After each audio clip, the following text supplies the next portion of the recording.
आपसे एक बात पूछनी थी। क्या मोहब्बत का भी कोई सदका होता है? होता है।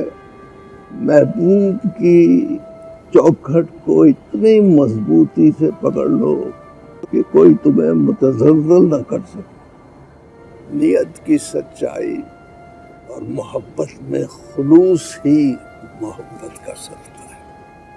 लेकिन मेरे खुलूस में तो कोई कमी नहीं थी, तो फिर मुझे दर्द क्यों मिला? बेटा, दर्द का ताल्लुक इंसान के अपने अमल से होता है। दर्द 3 हर्फों से बना है।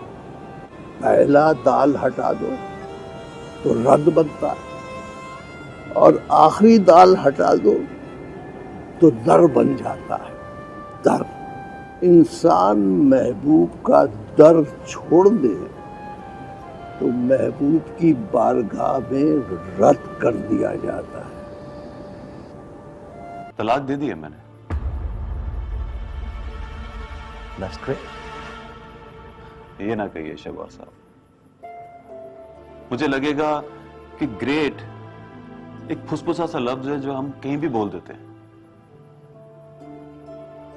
टूटे हुए घर के मलबे से किसी की जमा पूंजी को चोरी करना ग्रेट तो नहीं होता। तुम हंस रहे हो? तुम छोड़कर जाने की बात कर रही हो ना, इसलिए। तुम्हें तो आता है ना छोड़कर जाना। काश तुम फिर ये बात करो और सुनकर मेरी जान निकल जाए। देखो, मेरी आंखों में आंसू आ गए, और तुम्हारे लिए रोना मुझे अच्छा नहीं लगता।